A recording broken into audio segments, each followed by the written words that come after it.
Lucas capítulo 7, versículo 13.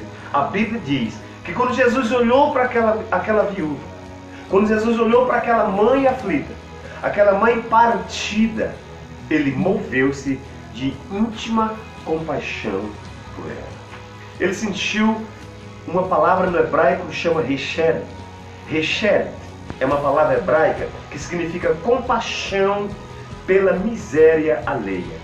Hesed significa sentimento íntimo por outrem que está em situação descalabrosa, ou situação de um grande descalabro, ou situação de um grande cataclisma.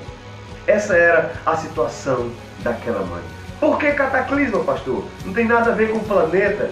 Irmãos, não tem verbo, não tem palavra dentro da gramática, da linguística, não tem dentro do grego, do hebraico, aramaico, latim, francês, alemão, português, não tem palavra para descrever a situação de quem perde o ente querido. Ainda mais na situação dessa mãe, que já havia perdido o esposo, e agora o único filho que ela tinha, ela perdeu. Por isso, a Bíblia diz que Jesus se moveu de íntima compaixão por ela. Segunda coisa que me chama a atenção no Senhor Jesus, em Lucas capítulo 7, versículo 13, é que quando ele moveu-se de íntima compaixão por ela, ele disse uma coisa, viu, meus pastores, viu, pastor Gilmar, o senhor que está conosco aí no Pará. Ele disse uma coisa para a viúva. Jesus disse uma frase que, ao ponto de vista da lógica, ao ponto de vista das coisas certas, foi um alto e um dos grandes paradoxos da Bíblia Sagrada. Por quê? É como se Jesus estivesse sendo antagônico. É como se Jesus estivesse sendo altamente paradoxal. Quando ele disse, o que foi que ele disse, pastor? Jesus disse, primeiro, ele moveu-se de íntima compaixão, Hesed, que é a palavra hebraica, que significa compaixão pela miséria alheia, que a gente entende de misericórdia. Mas a segunda coisa que me chama a atenção nesse texto é que Jesus disse, don't cry anymore. O que é isso, pastor? Jesus disse, não chores. O que é isso, gente? Aleluia! Oh, aleluia! O que é isso, gente? Ao ponto de vista da lógica, isso não é antagônico? Ao ponto de vista da lógica, isso não é paradoxo? Como não choras? Se tudo o que lhe tinha estava indo embora. Como não chora? Se tudo o que lhe restava, que era seu filho, estava ali no esquife para ser enterrado dentro de pouco tempo e ela nunca mais o ver. Como é que Jesus agora chega e diz, don't cry anymore? Não chores mais. Como é que Jesus chega e diz, não chores? Como é que Jesus chega e diz, stop crying? Pare de chorar. Por que Jesus disse isso? Alguns milagres, alguns fenômenos são revelados aqui. Lições profundas e belas. Eu quero dizer pelo menos uma nesta live. Quando Jesus disse, não chores, ele gerou no coração de uma mãe aflita. Ele gerou no coração de uma mãe amargurada pela perca do seu único filho. O que foi que ele gerou, pastor? Ele gerou uma fonte de esperança. Quando Jesus disse, não chores, ele gerou nela uma semente, uma fonte de esperança. Porque não era qualquer homem que estava falando isso. Era aquele que tem o poder de dar a vida e de tirá-la. É aquele que disse, todo o poder me foi dado nos céus e na terra. Quem estava dizendo para ela, não chores, foi aquele que disse em João 11:25, eu sou a ressurreição e a vida. E quem crê em mim, ainda que esteja morto, viverá. Oh, glória a Deus!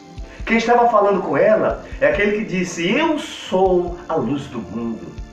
Quem estava dizendo para a mulher, não chores, era aquele que disse para o cego Bartimeu, vê e a tua fé te salvou. E os olhos dele se abriram e ele chegou na mesma hora. Quem estava dizendo para ela, não chores, foi aquele que pegou 5 pães e 2 piabas, ou 2 lambaris, como se diz lá no Pará, no Maranhão, e alimentou 15.000 pessoas. e ainda sobrou 12 cestos. Por isso, quando Jesus disse, não chores, ele gerou nela, no coração da mãe aflita, uma semente de milagre. Eu quero dizer para você, meu irmão, esse Deus que está falando hoje com você, eis que estou convosco, é o que tem todo o poder de fazer e desfazer. É o que tem poder de dar vida e de tirar vida. É Ele quem tem o poder de levar e de trazer. Ele é o único e verdadeiro Deus. João 3, a Bíblia diz, e 27, que o homem não recebe nada aqui na terra, se do céu não lhe for enviado. Por isso eu quero dizer para você, garantir para ti, o Senhor Jesus, que está dizendo, eis que estou com você, Ele está garantindo algo para você, um presente. Que presente é, pastor? O presente da sua presença. Olhe para mim, redobre sua atenção. Quando o Senhor Jesus disse para ela, não chores, Ele gerou nela uma expectativa de milagre. Ela disse, certamente Ele está me dizendo não chores, porque Ele fará alguma coisa. Quando Jesus disse para a mulher, não chores, Ele gerou uma grande expectativa na multidão. Tanto na multidão que chorava, como na multidão que estava com Ele. Por quê? Porque Jesus estava dizendo, você está perdida, você está aparentemente desolada, você está numa situação difícil, mas quem fala com você é quem tem o poder de trazer tudo de volta aquilo que você perdeu. Quem está falando para você não chorar é quem tem o poder de trazer de volta o seu filho, que está inerte, sem vida, estendido nesse esquife. Eu quero abrir um parênteses para dizer para você, meu irmão, louvado seja Deus. O mesmo Senhor Jesus que disse, stop crying, para a viúva. Aquele mesmo Senhor Jesus que disse, para de chorar, é o mesmo Senhor Jesus que está te dizendo hoje, eu estou com você. Eu estou com você. Eu gostaria tanto que você creia nessa palavra. Eu quero tanto que você creia nesta palavra profética. A presença do Senhor Jesus. Não é um profeta, meu irmão, que está falando isso. Não é um malar, não é um mensageiro, não é um anjo, não é um querubim, não é um serafim, não é o arcanjo Miguel. É o próprio Senhor Jesus que está dizendo, eu estou com você. Pastor, como é que eu posso ter certeza dessa presença? Como é que eu posso ter certeza desta bênção? Porque o Deus que tu serves, Ele não tem passado e nem futuro. Ele não nasceu, Ele é eterno.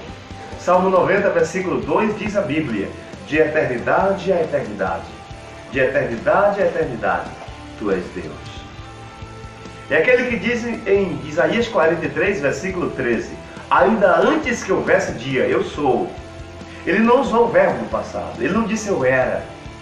Ele disse, ainda antes que houvesse dia, eu sou.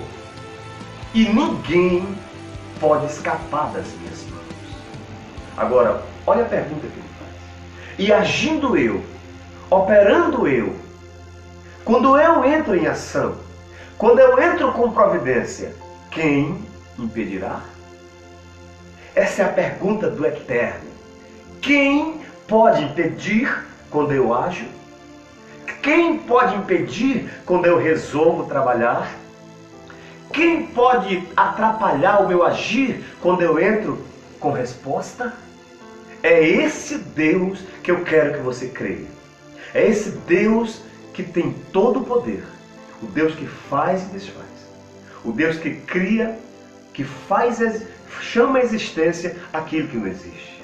Aquele que diz, haja luz e houve luz. Esse é o Deus que eu quero que você creia nele. Louvado seja o Senhor.